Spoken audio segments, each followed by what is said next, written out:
오늘 우리에게 주시는 하나님의 말씀입니다. 사도행전 9장 32절로 43절까지 말씀 한 목소리로 같이 함께 읽겠습니다. 그때 베드로가 사방으로 두루 다니다가 르다에 사는 성도들에게도 내려갔더니 거기서 에니아라 하는 사람을 만나매 그는 중풍병으로 침상 위에 누운 지 8해라. 베드로가 이르되 에니아야, 예수 그리스도께서 너를 낫게 하시니 일어나 내 자리를 정돈하라 한데 곧 일어나니 르다와 사론에 사는 사람들이 다 그를 보고 주께로 돌아오니라.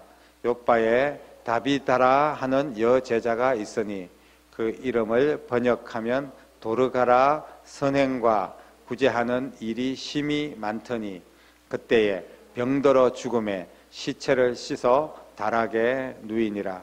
르다가 롯바에서 가까운지라 제자들이 베드로가 거기 있음을 듣고 두 사람을 보내어 지체 말고 와 달라고 간청하여 베드로가 일어나 그들과 함께 가서 이르매 그들이 데리고 다락방에 올라가니 모든 과부가 베드로 곁에 서서 울며 도르가가 그들과 함께 있을 때 지은 속옷과 겉옷을 다 내보이거늘 베드로가 사람을 다 내보내고 무릎을 꿇고 기도하고 돌이켜 시체를 향하여 이르되 다비다야 일어나라 하니 그가 눈을 떠 베드로를 보고 일어나 앉은지라. 베드로가 손을 내밀어 일으키고 성도들과 과부들을 불러들여 그가 살아난 것을 보이니 온 요파 사람이 알고 많은 사람이 주를 믿더라. 베드로가 요파에 여러 날 있어 시몬이라 하는 무두장이의 집에 머무니라. 아멘.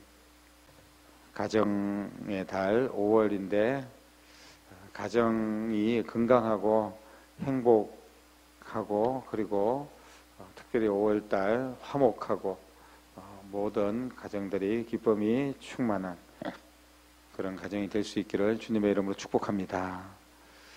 우리가 이런 소망을 품고 가정을 세워나가지만 가정은 항상 그렇게 행복하고 좋은 일만 있는 것이 아니라 힘들고 어려운 일들도 자꾸 생기게 마련입니다. 가정에서 어려운 일이 생길 때 그때 특별히 어른들, 부모님들은 마음이 많이 아픕니다. 더 어른이신 부모님들, 어르신들이 편찮으시고 또 위험한 고비를 넘기고 또 죽음을 앞두고 있고 이럴 때는 온 가족이 너무나 침체되고 힘들죠. 그것도 힘들지만 또 자식들이 아플 때 많이 힘듭니다. 건강한 가정이 세워져야 되는데 우리가 태어나면서부터 죽는 것 순간까지 항상 건강하고 행복할 수만은 없지 않습니까? 주님께서 가정을 만드시고 건강한 가정이 되기를 소망하면서 우리를 축복하시는데 그럼에도 불구하고 여전히 고통스럽고 힘들고 어려운 일들이 계속해서 일어나고 있는 것은 왜 그럴까요? 부모들이 가장 고통스러울 때는 자식이 병들었을 때 감기만 걸려도 자식들이 감기만 걸려서 누워 있어도 마음이 많이 아프고 그리고 빨리 낫기를 바라는 것이 부모의 심정 아니겠습니까? 그런데 자녀들이 큰 병에 걸려서 정말 다 죽게 생겼다 이러면 얼마나 힘이 들까요? 그보다 더 힘든 거는 어쩌면 부모가 자식의 죽음을 볼 때 정말 이거는 견딜 수 없는 그런 괴로움이 있을 겁니다. 오늘 본문의 말씀을 보면 두 가정의 하나님의 기적의 사건들을 기록을 하고 있는데 보니까 이 가정에 아주 힘든 일들이 있었어요. 한 명의 딸은 8년 동안 중풍병으로 침상에 누워 있었던 그런 사람이 있었습니다. 8년 동안 누워 있었다. 가망이 없는 그런 모습 아니겠습니까? 걷지도 못하고 그냥 사람 구실 못하면서 중풍병으로 누워 있다는 거. 그러면 온 집안이 그냥 평안하지 못합니다. 집안에 큰 환자가 있으면 그냥 집안 전체가 우울하고 힘든 거 아니겠습니까? 식구들이 늘 절제하는 삶을 살 수밖에 없고, 그리고 온 가족이 그 환자의 짐을 같이 짊어지고 갈 수밖에 없습니다. 그러니까 참 피곤하고 고단한 인생일 수밖에 없어요. 그리고 또 한 명은 보니까 오늘 병들어서 죽었습니다. 한 여인이 죽었어요. 그래서 그 시신을 이제 쉽게 말하면 염을 하고 완전히 다 닦아서 다락방에 눕혀 놓았습니다. 이제 장사 이제 곧 나가게 되는 그런 일만 남았습니다. 나이가 많아서 이렇게 하나님 부르셨던 그런 모습이면 몰라도 젊었을 때 그렇게 죽게 되면 정말 그 절망스러움은 이루 말로 할 수가 없습니다.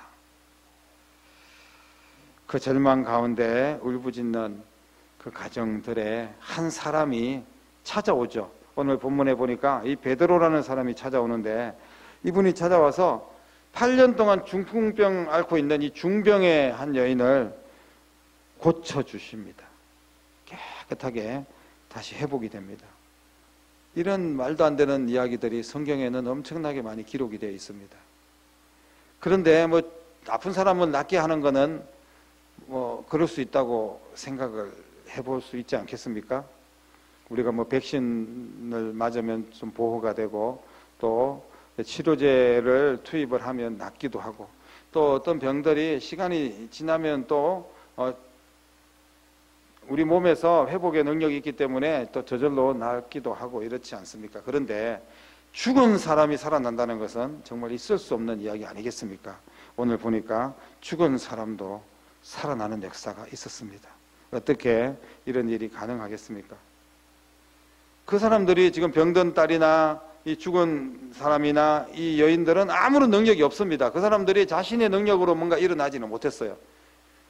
8년 동안이나 뭐 자기가 능력이 있었으면 일어났겠죠. 그리고 뭐 여러 가지 약이라든지 또 의사라든지 안 해본 것 없이 다 해봤을 겁니다.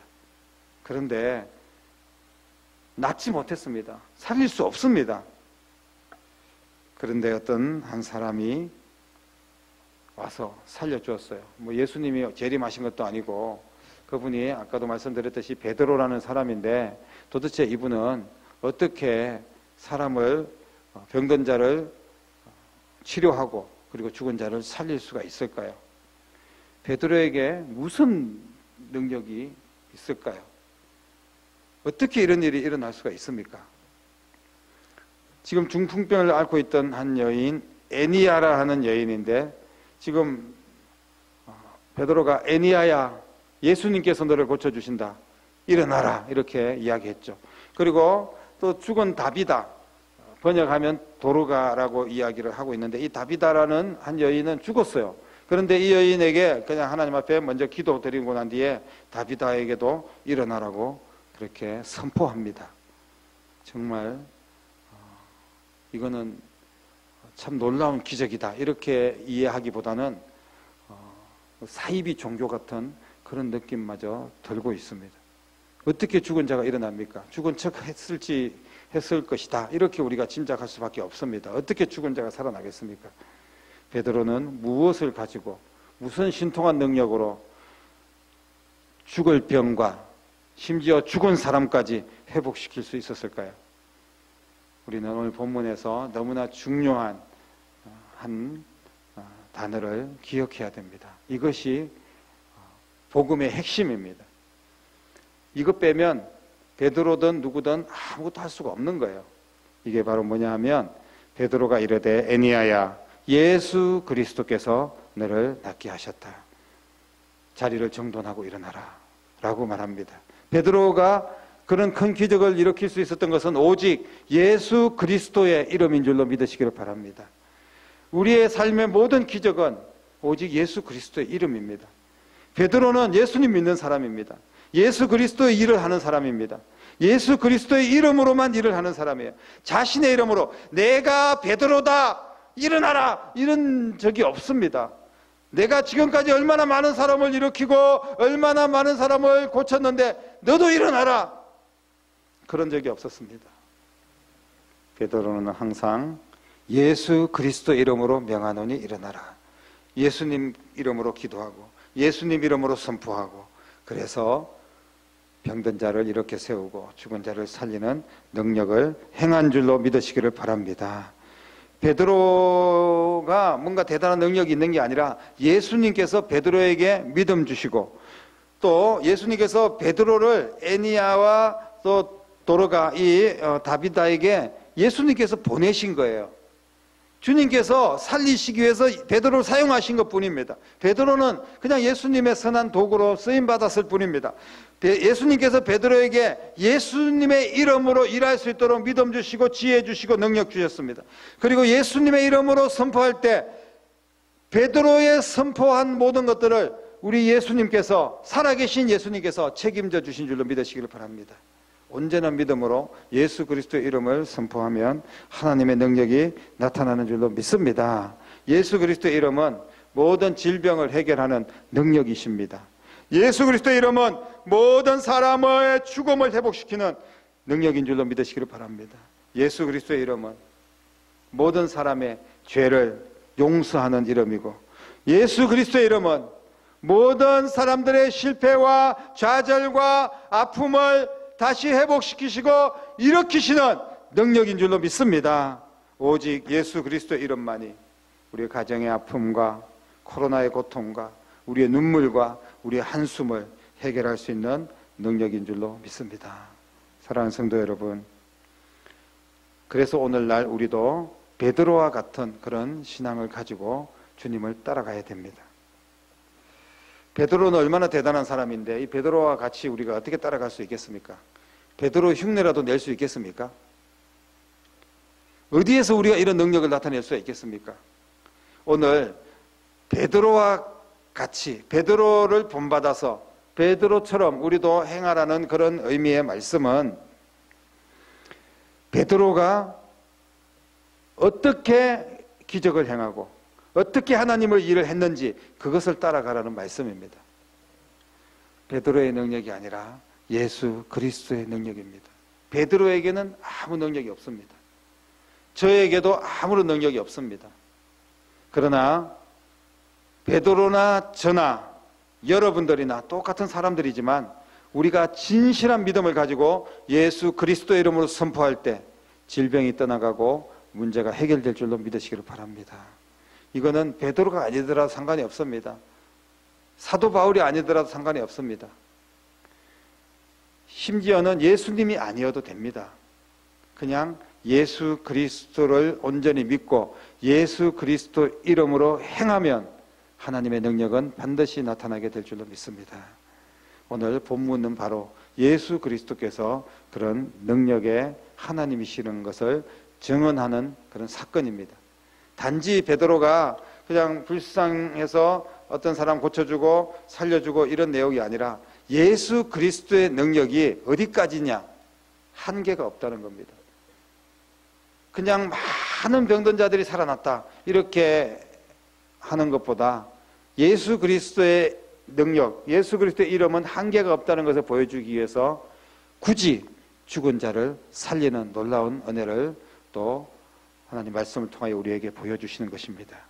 우리의 문제는 우리의 힘으로 우리의 능력으로 아무것도 할 수 없다는 것 때문에 그냥 문제가 있으면 두렵고 절망하고 좌절하고 포기하는 것입니다. 내가 당연히 능력이 없죠. 내 능력으로 뭔가를 하려고 해보십시오. 코로나 하나도 어떻게 하지 못하는 온 세계에 정말 대단한 그런 사람들이 지금 1년 이상 매달리고 별짓을 다 해도 지금 얼마나 많은 사람들이 코로나로 죽었습니까? 지금도 수십만 명, 막 수백만 명이 그렇게 환자들이 하루에도 그렇게 생기고 있습니다. 백신이 개발되고 뭐 모든 게 지금 더 환경이 좋아지고 나을 것 같은 희망은 있습니다만은 그럼에도 불구하고 여전히 지금도 계속 죽어 나가고 있다는 것입니다. 인간은 이렇게 무능한 존재입니다. 우리가 우리 힘으로 우리 능력으로 뭔가를 하려고 하면 내 능력 이상 아무것도 할 수 없습니다. 근데 내 능력은 얼마나 보잘것없는 것입니까? 그러나 주님의 이름으로 하면 모든 것이 가능한 줄로 믿으시기를 바랍니다. 사도행전 1장 8절에 주님께서 하늘로 올라가시면서 하신 말씀이 있습니다. 오직 성령이 너희에게 임하시면 너희가 권능을 받는다. 너희가 능력을 받는다는 것입니다. 성령이 임하면 예루살렘과 온 유대와 사마리아와 땅끝까지 이르러 내 증인이 되리라. 내가 세상 끝날까지 너희와 항상 함께 있을 것이다. 주님께서 말씀하셨습니다. 예수 그리스도가 우리 안에 계시고 예수님의 이름으로 우리가 행할 수만 있다면 우리는 능력자인 것입니다. 내가 능력자가 아니라 내 안에 계신 예수님이 능력자인 줄로 믿으시기를 바랍니다. 그분이 우리에게 임하시면 그분의 크신 권능을, 그 능력을 사용할 수만 있다면 우리는 모든 것을 할 수 있는 능력자가 되는 것입니다. 하나님께서 우리에게 베드로같이 되라고 말씀하신다면 베드로처럼 철저하게 예수 그리스도를 인정하고 그리고 예수 그리스도를 의지하고 오직 예수님만 자랑하는 그런 삶이 될 때 우리도 똑같은 그런 능력을 나타낼 수가 있는 줄로 믿으시기를 바랍니다. 인간의 모든 문제는 예수님께서 해결하신다. 이 믿음 가지고 우리는 나아가는 겁니다. 오늘도 지금 우리 가정에 우리 자녀들에게 어떤 문제가 있습니까? 어떤 아픔이 있습니까? 뭘 해결해야 됩니까? 다른 것들보다 가장 먼저 우리가 인간적인 노력을 아무것도 하지 말라는 것이 아닙니다. 최선을 다하되 오직 예수 그리스도 이름으로 행하시기를 바랍니다. 주님의 이름으로 선포하시고 주님의 이름으로 기도하십시오. 반드시 살아계신 주님께서 함께 하실 줄로 믿습니다. 특별히 가정을 더 건강한 가정, 복된 가정으로 세우기 위해서는 우리 가정의 주인이 예수님이 되어야 되고 예수님의 이름으로 우리가 기도하고 예배하고 행해야 됩니다. 그랬을 때 특별히 우리는 교회를 지키고 가정을 지킬 뿐 아니라 우리 자녀들을 믿음으로 일으켜 세우게 될 줄로 믿습니다. 내 문제 앞에, 내 자녀들의 문제 앞에 예수님을 모시고 오는 겁니다. 베드로를 모시고 왔을 때 베드로를 모시고 온 게 아니에요. 그 문제 앞에 베드로 안에 있는 예수님의 이름을 가지고 온 겁니다. 그러니까 기적이 일어나는 겁니다. 오늘 저희들도 우리 자녀들을 축복하고 기도할 때 내가 아니라 내 안에 있는 예수님이 지금 우리 아이들을 축복하고 또 우리의 문제가 있을 때 예수님의 이름으로 그 문제를 해결을 선포하고 그렇게 하면 내가 하는 것이 아니라 주님이 하시는 것이기 때문에 반드시 이루어질 줄로 믿으시기를 바랍니다. 이제부터 예수님만 사랑하고 예수님만 자랑하고 예수님만 믿고 예수님만 선포하는 여러분 될 수 있기를 축복합니다. 예수 그리스도 이름만을 높이고 자랑했던 베드로, 이 베드로가 그 이후에도 얼마나 많은 기적을 행했습니까? 사람들은 베드로에게 야 정말 대단하다, 당신은 신입니다, 정말 우리가 어떤 많은 사람들 봤지만 당신 같은 능력 있는 사람을 본 적이 없습니다. 그러면서 이 베드로를 막 신으로 모시려고 했습니다. 그럴 때 베드로가 내가 이제 예수님의 한 반 정도는 따라왔나 보다 이렇게 착각할 수도 있었을 겁니다. 내가 정말 뭔가 됐나 보다, 이제 대단한 사람인가 보다. 여러분, 베드로는 그렇게 하지 않았습니다. 인간은 그렇게 교만하면서부터 무너지는 겁니다. 예수 이름이 빠지는 순간 완전히 빈 껍데기가 되는 겁니다. 그런데 베드로는 자신의 옷을 막 찢으면서 나도 너희들과 똑같은 사람이다, 오직 예수님의 이름으로 행한 것이다 그러면서 자신을 신으로 받들려고 하는 사람들, 막 자기를 예수님처럼 존경하려고 하는 사람들, 그런 사람들을 막 혼내면서 나도 너희들과 똑같은 인간이다, 오직 예수님의 능력으로만 내가 행한 것이다, 이렇게 주님만을 자랑한 줄로 믿으시기를 바랍니다. 나는 공로 없지만 예수 그리스도의 승리로 인하여서 우리의 모든 삶은 더 새롭게 될 것이고 우리의 모든 문제는 해결될 것이고 우리의 모든 질병은 치료될 줄로 믿으시기를 바랍니다. 예수 그리스도의 승리가 여러분 가운데 함께 하시고 그래서 치료자 되시고 해결자 되시는 우리의 생명이 되시는 예수님의 이름이 여러분들의 삶에 더 풍성하기를 주 예수 그리스도의 이름으로 간절히 축원합니다. 기도하겠습니다. 살아계신 아버지 하나님, 베드로가 예수 그리스도의 이름으로 행한 것처럼 우리에게도 오직 예수 그리스도의 이름으로 행하기를 원합니다. 겸손하게 오직 주님만을 자랑하고 주님만을 높일 때 언제든지 아픔은 치료되고 죽음에서 살아나고 문제는 해결되고 하나님의 역사는 우리 가운데 경험될 줄로 믿습니다. 오직 예수의 이름만을 높이는 주의 백성들 되게 하시고, 그래서 건강한 교회가 세워지고 더 많은 영혼들을 살려서 복음으로 물들이고 하나님의 가족으로 삼고 수많은 영혼들과 함께 천국 갈 수 있는 교회가 되고 온 가족들 가정마다 구원의 역사가 일어나도록 예수 그리스도 이름이 날마다 선포되는 저희들의 삶이 되게 하여 주시옵소서. 살아계신 예수 그리스도의 이름으로 간절히 기도드립니다. 아멘.